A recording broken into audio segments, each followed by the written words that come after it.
पीछे जो आप घर देख रहे हैं, यहाँ से एक परिवार की जिंदगी शुरू होती है और ये जिंदगी जब शुरू होकर इस महल में पहुँचती है, इस परिवार की मैं आपको कहानी दिखाने जा रहा हूँ।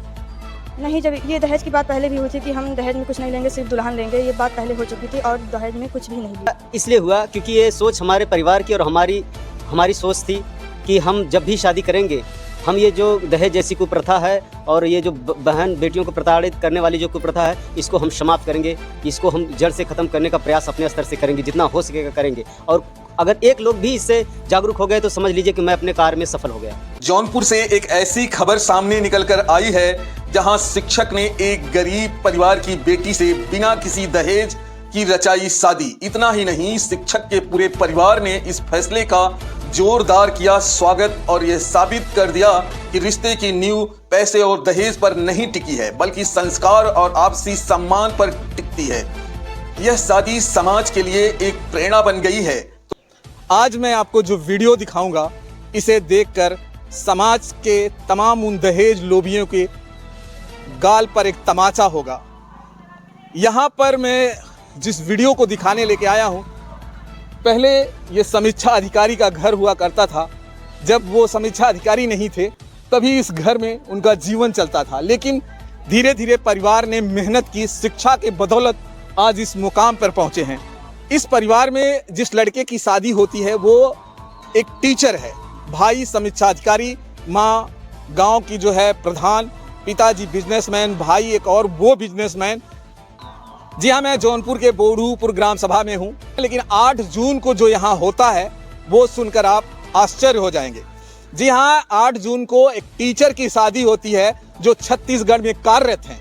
उनकी शादी बगैर पैसे की, 1 रुपया नहीं लिया जाता है दहेज में, यहाँ तक कि 1 चम्मच नहीं लिया जाता है। दुल्हन को सिर्फ 1 जोड़े कपड़े में विदा करके घर तक लाया जाता है। आप ये समझिए कि जहाँ दहेज में आज लाखों करोड़ों लिया जाता है, इस तरह के परिवार अगर चाहते तो दहेज में तमाम मोटी रकम लाते। लेकिन उन्होंने एक समाज को सीख देने के लिए ये किया है। और ये जो शादी इन्होंने किया है, एक मध्यम वर्ग की लड़की से शादी करके किया है। अगर ये चाहते तो किसी बड़े घरों में शादी कर सकते थे और वहाँ भी अगर चाहते तो दहेज नहीं लेते और ये दिखा सकते थे। लेकिन इन्होंने एक मध्यम वर्ग की बहू बनाकर ये पेश कर दिया है कि दहेज ना लेकर सिर्फ लड़की चुने और वो काबिलियत होनी चाहिए, उसमें अच्छाई होनी चाहिए, वो तमाम चीज़ें।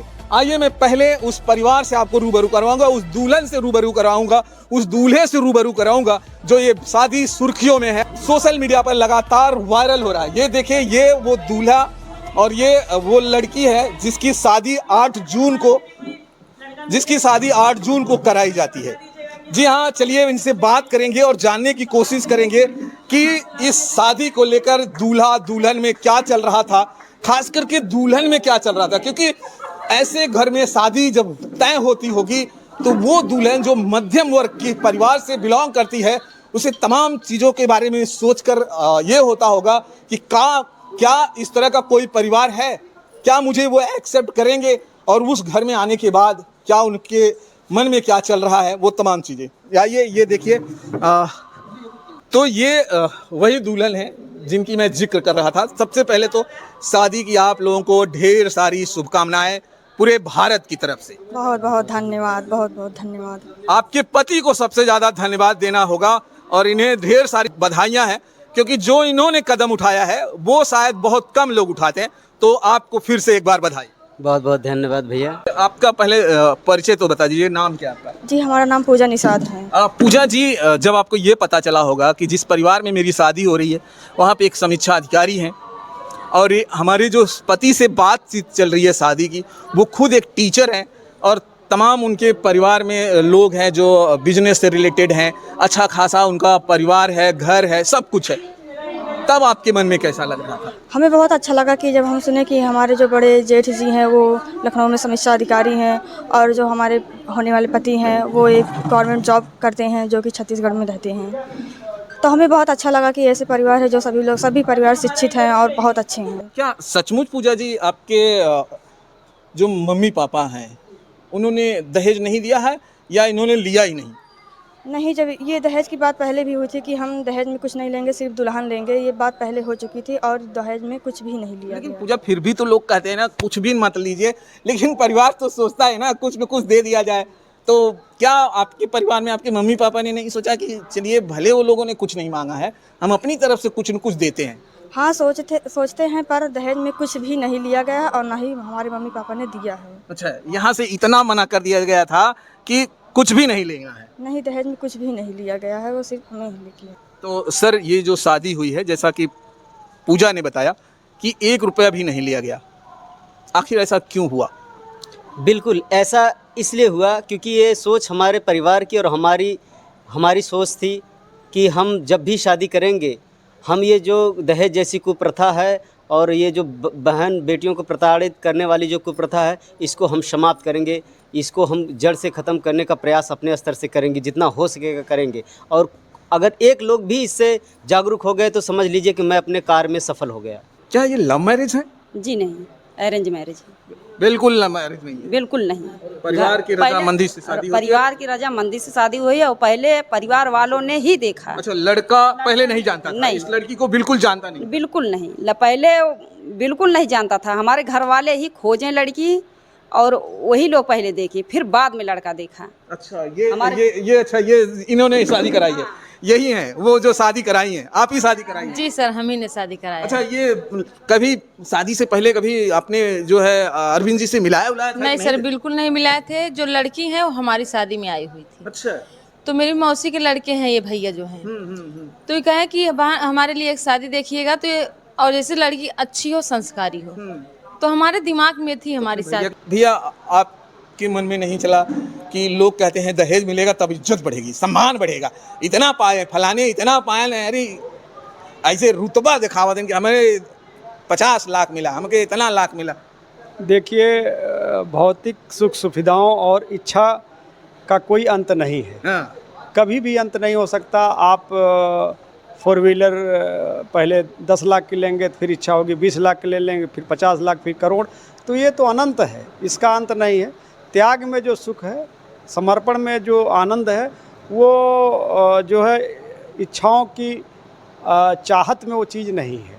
तो ये जो शादी है ये सिर्फ लास्ट है दहेज मुक्त, या ऐसे ही अब चलता रहेगा परिवार? अब ये पहले से भी हम लोग दहेज नहीं मांगते थे, लेकिन इस तरीके से, मतलब जैसे इसमें 1 चम्मच 1 गिलास तक नहीं लें, इस तरीके से नहीं हुआ है। हाँ। पिताजी पहले भी दहेज के खिलाफ रहे हैं। अच्छा। वो दहेज कभी नहीं मांगे, चाहे मेरी शादी रही, चाहे मेरे 3 अन्य भाइयों की, उसमें भी दहेज नहीं मांगा गया है। लेकिन इसमें हम लोगों ने एकदम बिल्कुल जीरो, जैसे सरकार का जीरो टॉलरेंस है, हाँ। उसी प्रकार से अच्छा। जीरो टॉलरेंस के हिसाब से हम लोगों ने जीरो दहेज का कॉन्सेप्ट लिया। जब हमारी शादी तय हुई होती है तो हम यही सोचते थे। पहले तो ये लगा कि शायद ये विचार में आते थे कि पता नहीं शादी होगी कि कहीं नहीं होगी, लेकिन फिर बाद में पता चला, बातें होने लगी कि जो है ऐसे लोग हैं, जो परिवार मिले हैं कि जो दहेज के बिल्कुल खिलाफ हैं। तो उसके बाद जब बातें करने लगे तो हमें भी अच्छा लगा कि परिवार वाले भी बहुत अच्छे हैं और दहेज के बिल्कुल खिलाफ हैं। Thank you sir. मेरा नाम अरविंद कुमार निषाद है और मैं एकलव्य आदर्श आवासीय विद्यालय छत्तीसगढ़ में मैं सामाजिक विज्ञान का एक टीचर हूँ। जी। दहेज न लेने का जो निर्णय लिया गया, आपका ये खुद का निर्णय था या पूरे परिवार का निर्णय था?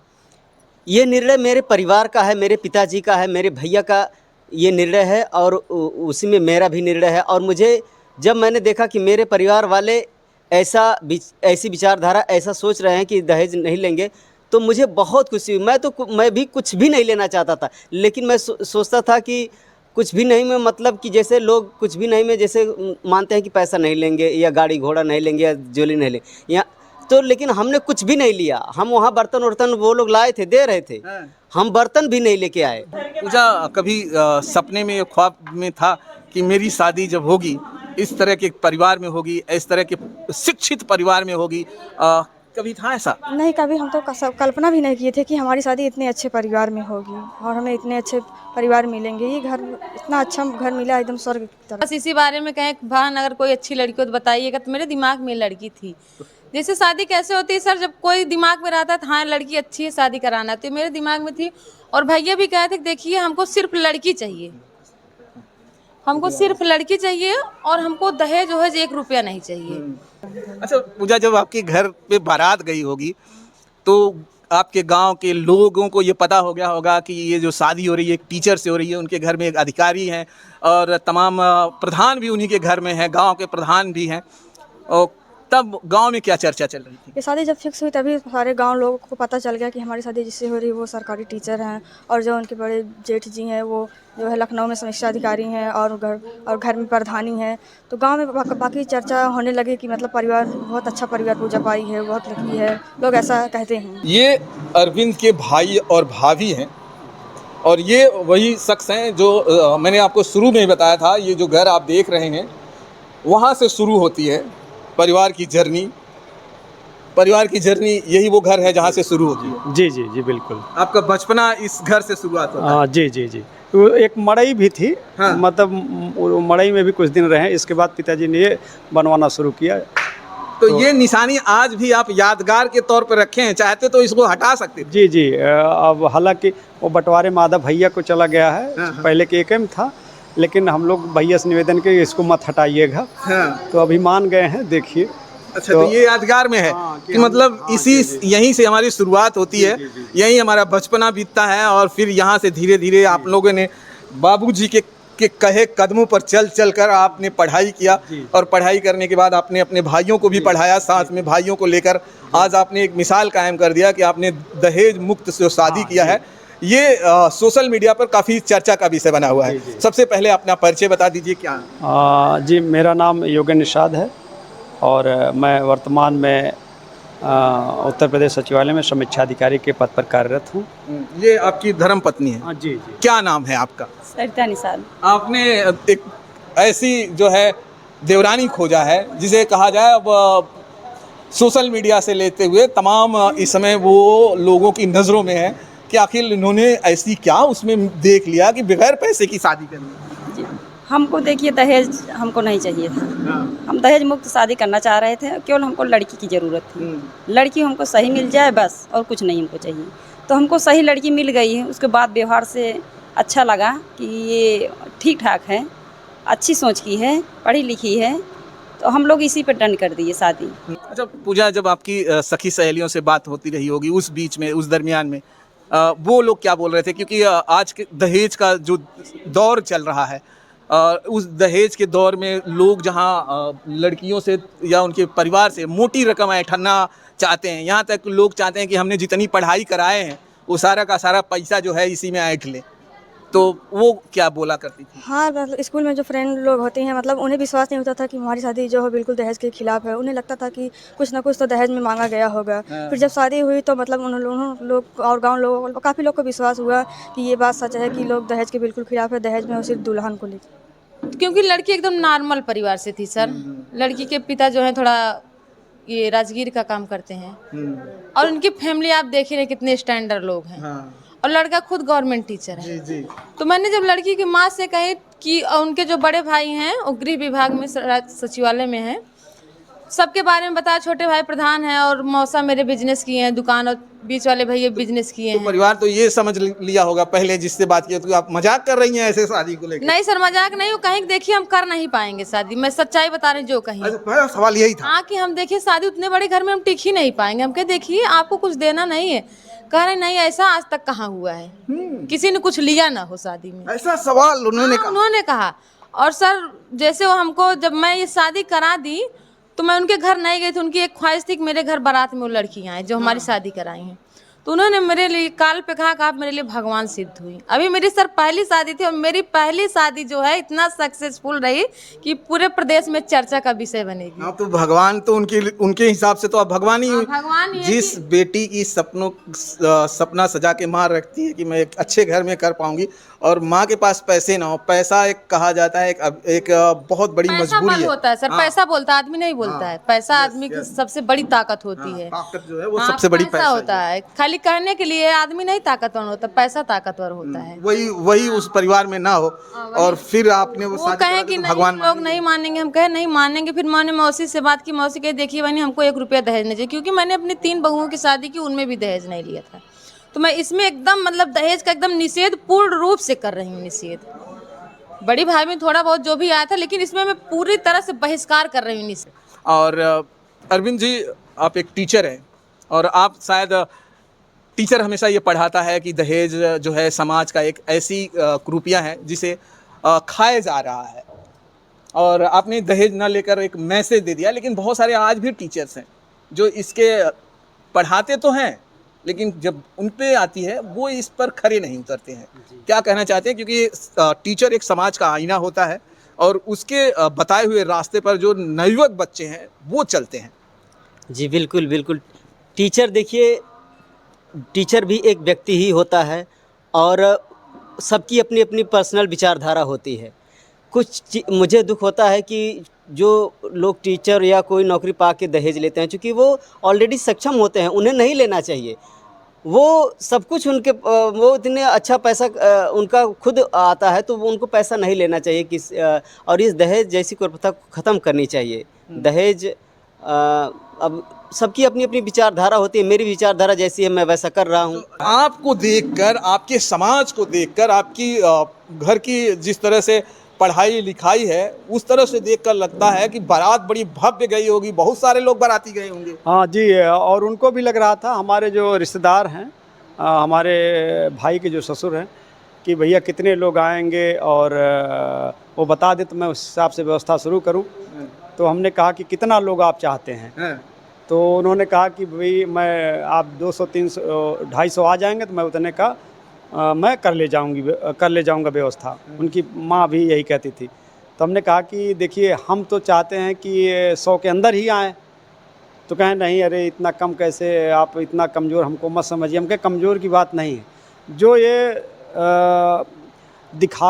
दिखावे हो रहे हैं जिसमें गरीब बेचारा फंस के मर रहा है। बड़े लोग बहुत भव्य शादी कर रहे हैं, बहुत खर्चा कर रहे हैं।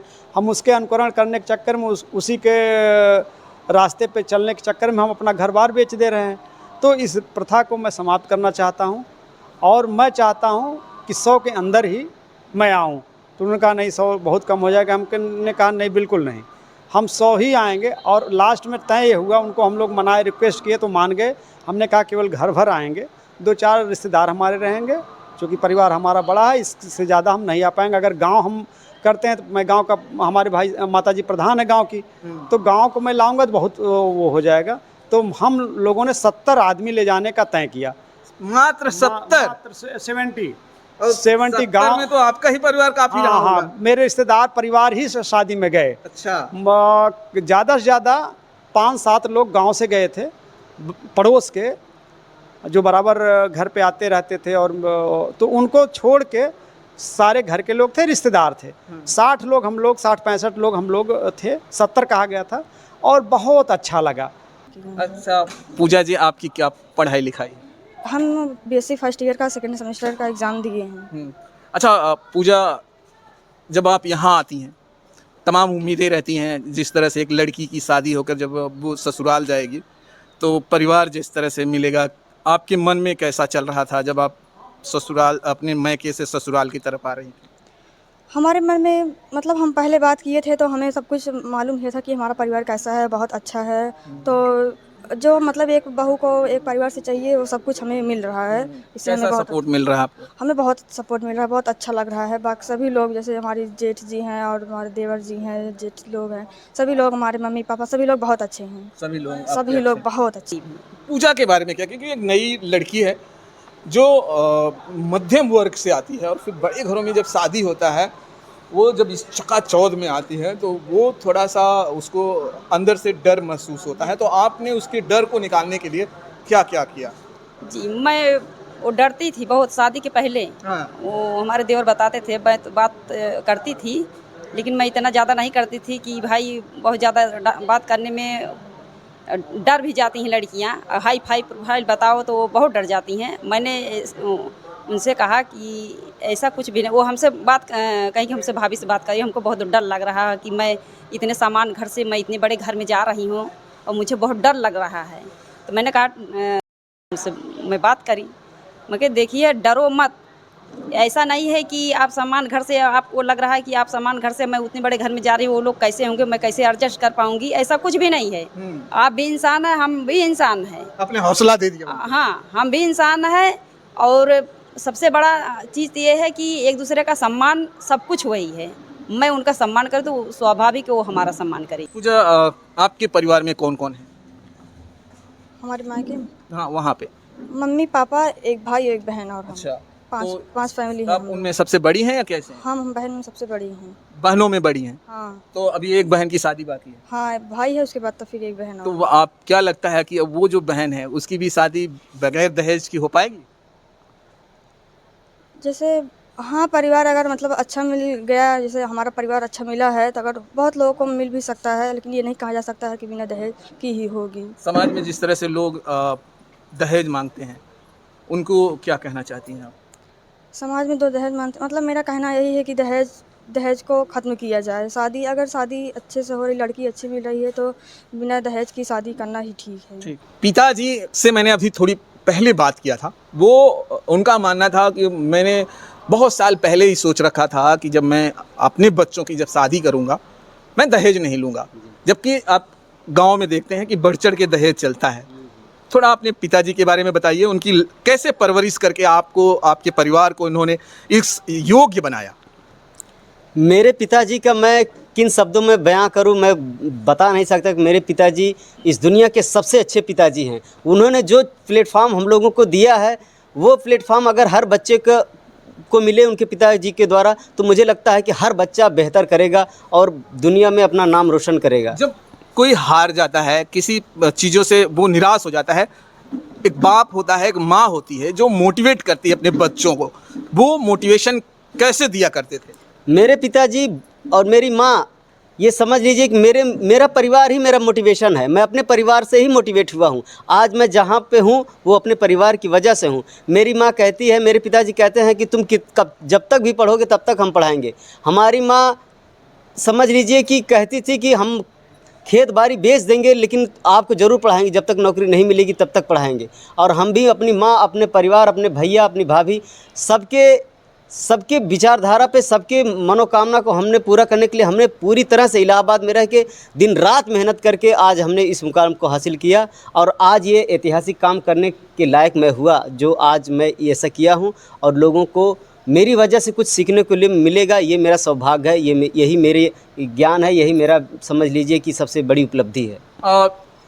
लोगों को क्या कहना चाहेंगे जो बच्चे पढ़ रहे हैं, जिनके पास कोई संसाधन नहीं है आगे बढ़ने के लिए? एक शिक्षा ही एकमात्र ऐसी जगह है जहां से वहां तक पहुंच सकते हैं। ऐसे बच्चों को आप क्या कहना चाहते हैं?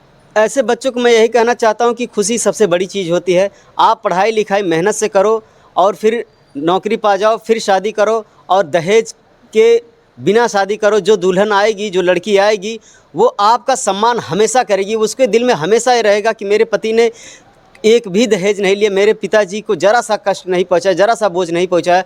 उसके दिल में हमेशा ये बात रहेगी और हमेशा वो रिस्पेक्ट और सम्मान हमेशा करती रहेगी। अच्छा, ये जो दहेज नहीं लेकर आई हुई लड़कियां होती हैं, वो पति की ख्याल बहुत ज़्यादा रखेंगी, ऐसा आपका मानना है? बिल्कुल ऐसा मानना है। मैं इस पे पूरा मानता हूँ कि अगर आप दहेज के खिलाफ दहेज नहीं लेंगे तो वो जो पत्नी होगी, जो लड़की होगी, वो आपका बहुत सम्मान करेगी। क्योंकि वो जानते हैं कि उन्होंने हमारे परिवार का सम्मान किया, तो हमारा फ़र्ज़ बनता है कि हम भी उनके परिवार का सम्मान करें। चलिए, और तमाम परिवार के लोग हैं, उनसे थोड़ी थोड़ी बातें करेंगे और जानने की कोशिश करेंगे कि ये परिवार आखिर दहेज को न लेकर जो इतिहास रच दिया है, और शायद बहुत कम लोग मिलेंगे। और इन्होंने एक समाज को एक मैसेज दिया है। बहुत सारे लोग कहते हैं कि दहेज मत लो, लेकिन वो करके नहीं दिखाते। इन्होंने वो करके दिखाया है। और ये वो पिताजी हैं जिनके 4 लालों ने कमाल किया है। और ये चाचा थोड़ा खड़ा हो जाए, इन्होंने ही पढ़ा लिखा कर वो काबिलियत तक लाए हैं। आपके मन में कैसे चला कि बच्चों को पढ़ाएंगे लिखाएंगे? लोग अपने बच्चों को खेती बाड़ी और उसमें लगा देते हैं। भैया, आज के 50 साल पहले मेरे भाई थे मुझसे बड़े, उन्होंने यह सोच दिया कि शिक्षा ही जीवन का सबसे अमूल्य निधि है। अच्छा, शिक्षा वो शेरनी का दूध है, जो पिएगा वो दहाड़ेगा। जी, और उन्होंने मुझे पढ़ाया लिखाया, ज्ञान दिया और हर तकलीफ़ उठाकर उन्होंने हमको पढ़ाया। हमारी सोच ऐसी बनी कि पढ़ना लिखना और नशा निषेध होना या शादी ब्याह में दहेज न लेना। हम लगभग 20 साल से मीटिंग करते हैं अपने बिरादरी का हॉस्टल बनवाए जौनपुर में चंदा से, गेहूं और धान लेकर। यही चीज़ हम लोग सिखा रहे हैं समाज में कि दहेज से शादी मत करिए, नशा मत करिए, दारू शराब से दूर रहिए और जितना हो सके दूसरों की मदद करिए, किसी को तकलीफ मत चलिए, दीजिए। ये वो पिताजी हैं, नाम क्या है आपका? मोतीराम निषाद। तो ये मोतीराम निषाद हैं और जिन्होंने अपने बच्चों को ये तालीम दिया है कि दहेज लेना नहीं है। जब भी शादी करना, आगे भी चल के जब शादी आप करोगे, अपने बच्चों की करोगे, आपके परिवार की करोगे, तो शादी नहीं करोगे। यही माता जी हैं और ये वो माँ हैं जिन्होंने अपने बच्चों की शादी इस बहू से कराई है। कैसी हैं माता जी आप? ठीक है भैया, ठीक है। बिना दहेज के ब्याह करे? हाँ, बिना दहेज। आपकी वीडियो पूरे भारत में चला था। हम बिना दहेज करे है या हमें खुशी है, हम दहेज बिना ना करब हाँ। शादी। हाँ, एकदम खुश हो? एकदम खुश है, बहू एकदम पाए के एकदम खुश हो गए? एकदम खुश है भैया। बहुत सुकून से एकदम शादी हुई, बहुत अच्छा लगा। अच्छा, मैं एक सवाल पूछना चाहता हूँ कि जिस घर में आपने अपने भाई की शादी की है, उनके ससुर जो हैं वो क्या करते हैं? वो भी शिक्षित हैं, पढ़े लिखे हैं, उन्होंने भी बीकॉम किया है। अच्छा। हाँ, और दुर्भाग्य से जॉब तो नहीं कर पाए, लेकिन वो बीकॉम किए हैं और राजगीर का काम करते हैं, मिस्त्री हैं। तो उसी से जीवन यापन परिवार चला रहे हैं, पढ़े लिखे हैं। उनकी माता भी पढ़ी लिखी हैं, इंटरमीडिएट संभवतः हैं और बहुत अच्छी हैं। अच्छा। माता माता जी उनकी बहुत अच्छी हैं, बहुत संस्कार है, हम लोगों ने देखा। और उसी पे बेटी भी हम लोगों को लगी कि बहुत संस्कारिक है भाई। 2-4 बार जब हम लोग, हमारा परिवार गया, मिले हम लोग, तो देखे कि अच्छा परिवार है, शिक्षित परिवार है, पढ़ने में लिखने में भी है ठीक। हमने पूछा भी, इसको पढ़ाई लिखाई संबंध में भी पूछा, तो मतलब हमको संतोषजनक लगा कि ये पढ़ी लिखी, कायदे से पढ़ी है, क्लास भी करती है। तो उसी पर हम लोगों ने शादी को डन किया है। अच्छा, आप चाहते तो आपके भाई की शादी एक बड़े परिवार में भी हो सकती थी, जहां बहुत लोग, क्योंकि आपका जो स्टेटस है, आजकल लोग स्टेटस देख के भी शादियां करते हैं कि अगर जिस घर में हम अपनी बेटी की शादी करेंगे उनका घर बहुत अच्छा होना चाहिए, परिवार में भी। आप चाहते तो बहुत अच्छे घरों में भी शादी कर सकते थे, बिना दहेज की भी कर सकते थे। आपने ऐसा कदम क्यों उठाया कि एक नॉर्मल परिवार के घर में शादी करने का? हमने मतलब कभी ये नहीं सोचा कि हम बड़े परिवार में शादी करेंगे, कभी दिमाग में नहीं आया। आपने लड़की पर तवज्जो दिया? हमने ये हमेशा सोचा कि हमको एक संस्कारिक परिवार मिले। मैं भाइयों में सबसे बड़ा हूँ, 4 भाई हैं, मैं सबसे बड़ा हूँ। मेरी एक दिली इच्छा है कि मैं अपने जीते जी अपने भाइयों से अलग ना हूँ। मेरे मरने के बाद चाहे जो हो, जब तक मैं जिंदा रहूँ तब तक मेरे भाई मेरे साथ रहें। मैं अपने भाइयों से अलग नहीं होना चाहता हूँ। मेरे 2 पुत्र हैं और 3 मुझसे छोटे हैं। तो मैं आज तक इतनी उम्र में मैं अपने भाइयों और अपने पुत्रों में कोई अंतर नहीं ढूंढ पाता हूँ। आप अपने भाइयों को बेटे समान मानते हैं? बिल्कुल, मेरे भाई भी हैं, बेटे भी हैं, मेरे सब कुछ हैं। चलिए, कई बार मैं अपने बेटे से कहता भी हूँ कि तुम्ही तक मेरा वो नहीं है भरोसा। मेरे 3 भाई हैं, वो भी मेरी सेवा कर लेंगे, मेरे बुढ़ौती के लिए वो भी हैं, मेरे भाई भतीजे तमाम लोग हैं। तो मैं भाई भतीजे में वो नहीं करता हूँ मेरी, और इसीलिए मैं बहुत सशंकित रहा। अच्छा। मैं बहुत डरता रहा कहीं ऐसी कोई औरत ना आ जाए कि घर में वो कर दे, झगड़ा करा दे। लोग कहते हैं कि औरतें झगड़ा करा देती हैं। मैं केवल इससे सशंकित रहा। मेरी यही इच्छा रही कि ऐसी आए, चाहे जैसे परिवार से आए, लेकिन मेरे परिवार को जोड़ के रखी। जोड़ के रखी? जी बिल्कुल। अभी तक मेरे समझ लीजिए कि 2 जो और मेरी हैं, 2 भाइयों की पत्नियाँ, उतना शायद वो किसी से डरती होंगी, इतना सम्मान मेरा करती। डरती क्या, मेरा इतना सम्मान करती हैं कि अगर मैं समझ जाती हैं कि भैया को ये चाहिए, तो मतलब वो एकदम मैं लखनऊ रहता हूँ, आता हूँ तो एकदम कि भैया कुछ बुरा न लगे, घर और साफ हो करके मतलब हर तरीके से वो बहुत अच्छी। तो क्या संदेश देना चाहते हैं इस भारत के लोगों को, क्या संदेश देना चाहते हैं आप अपनी तरफ से? मैं कहना यही चाहते हैं कि मतलब जो ये शादी हुई है बिना दहेज की, बात ये है कि जैसे मतलब लड़की चाहे मतलब गरीब हो या अमीर हो, लेकिन शिक्षा हो, उसमें सम्मान हो, समझदारी हो, उनका व्यवहार हो, संस्कार हो, ये सब बना रखे तो अगर परिवार अच्छा मिलेगा तो समझेगा, तो समझ के भी शादी कर सकता है। क्या नाम है आपका? सर नर्मदा बिंद, मैं बेसिक विभाग से गवर्नमेंट टीचर हूँ। अच्छा, आप भी टीचर हैं? तो इसके लिए आप टीचर लोगों ने ये मिलकर एक बेहतरीन शादी को आपने सर शिक्षा देती हूँ बच्चों को कि जो मैं पढ़ रही हूँ कि दहेज वही मैं पढ़ के हुई हूँ कि दहेज का विरोध करिए, और जो आदमी पढ़े वही ना लागू करे अपने ऊपर, तो उस पढ़ने का मतलब क्या निकला उस चीज़ को। आप बच्चों को शिक्षा देना है, दहेज कानूनन अपराध है। 1961 में सरकार ने एक अधिनियम पारित किया जिसमें कहा कि दहेज लेना और देना दोनों कानून और अपराध है, और खुलेआम हो भी रहा है। खुलेआम हो रहा है सर। वो 10 लाख पाए तो हम 15 लाख लेंगे। मैं शिक्षा क्या दूंगी जब मैं ही लूंगी उस चीज़ को। हमको विरोध करने के लिए मैंने हर सर 15 अगस्त को 26 जनवरी को मैं बच्चों को दहेज पे एक एकांकी करवाती हूँ, छोटे छोटे बच्चों का। उसमें दहेज को दर्शाती हूँ क्योंकि गांव के सारे लोग आते हैं, मुखिया भी आते हैं, प्रधान भी, सब बच्चों के गार्जियन के माँ बाप को बुलाया जाता है। मैं भी स्टेज पे जाती हूँ कुछ देर के लिए, मैं वहाँ बोलती हूँ देखिए बेटा बेटी का अंतर पहले आप लोग हटाइए। जब समानता का आप लोग के मन में विचार आएगा, भाव आएगा, तभी दहेज खत्म होगा। ऐसे कहने से दहेज नहीं खत्म हो जाए।